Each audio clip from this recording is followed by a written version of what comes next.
केंद्रीय मंत्री जितेंद्र सिंग यांनी आयआयटी बॉम्बेच्या नावासंदर्भात केलेल्या विधानावरून सुरू झालेला वाद चांगला चिघळलेला आहे। मनसे अध्यक्ष राज ठाकरे यांनी या विधानाचा समाचार घेत सोशल मीडियावर पोस्ट शेअर करत भाजपवर टीकेची झोड उठवली। आता या टीकेला प्रत्युत्तर सुद्धा दिलं जात आहे। दुटप्पीपणाची भूमिका आहे। किमान आपल्या मुलांचं ऍडमिशन हे बॉम्बे स्कॉटिश मध्ये नाही घेतलं, परंतु आपण किमान आपल्या तिसऱ्या पिढीचं म्हणजे नातवाचं ऍडमिशन हे बालमोहन विद्या मंदिरच्या मराठी शाळेमध्ये घ्याल अशी आमची अपेक्षा आहे।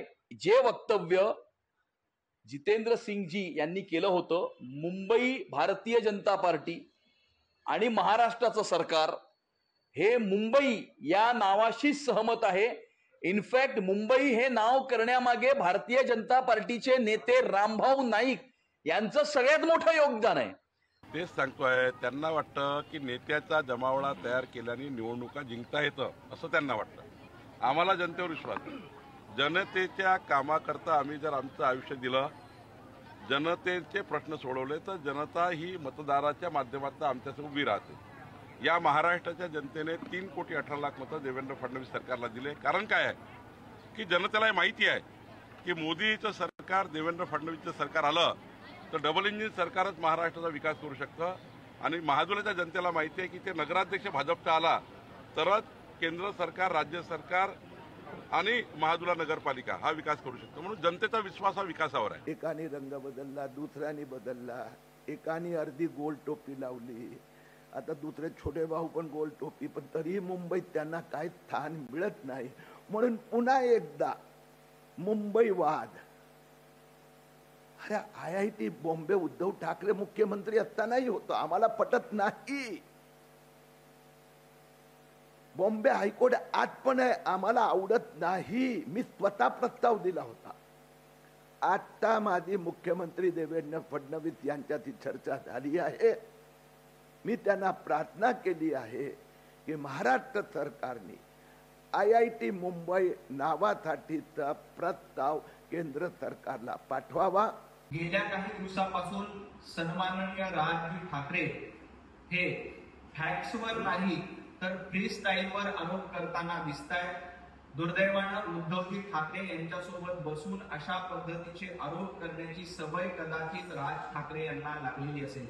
मला फक्त राज ठाकरे यांना एवढीच आठवण करून द्यायची आहे, बॉम्बेचं मुंबई असं नामांतर कुणी केलं होतं तर भारतीय जनता पार्टी आणि तत्कालीन युती सरकारनं केलं होतं। राज ठाकरे साहेब, विकासावर बोला। मुंबईचं तुम्ही काय वाटोळं केलंय, मुंबईचा मराठी मनुष्य तुम्ही कसा हद्दपार केलात, त्याच्यावर तुम्हाला जनता प्रश्न विचारणार आहे।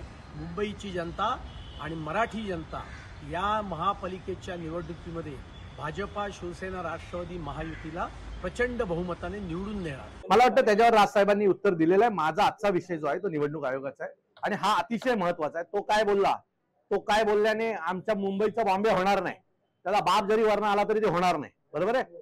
आमच्यासाठी अतिशय महत्वाची गोष्ट आहे निवडणूक यादी, जी ठाणे महानगरपालिकेच्या वेबसाईटवर नवी मुंबईची आहे, मतदार नवी मुंबईचे आहेत आणि हा खूप मोठा घोळ आहे। ज्या वेळेला मुद्दे सापडत नाहीत त्यावेळेला उकरून मुद्दे काढायचे ही यांची कार्यपद्धती आहे। आपण काही केलंय मुंबईसाठी 4 गोष्टी सांगा, मुंबईसाठी 4 गोष्टी करणार आहोत तर ते सांगा, मराठी माणसाला न्याय काय देता येईल त्यावर चर्चा करा, कधी दिलाय त्याबद्दलचे कार्यक्रम सांगा। काहीही यांना सांगण्यासारखं नाही आणि म्हणून उकरून मुद्दे काढायचे। मुंबई मुंबईच राहील, मुंबईचं नामकरण मुंबईचं आहे, मुंबईचं नामकरण आयआयटीचं पण मुंबई झालं पाहिजे हीच मुख्यमंत्र्यांची भूमिका आहे आणि म्हणून अशा पद्धतीने विपर्यास करण्याचं राजकारण त्यांना लखलाभ लागू। लोकशाही मराठी ऐका, पहा, जागरूक रहा।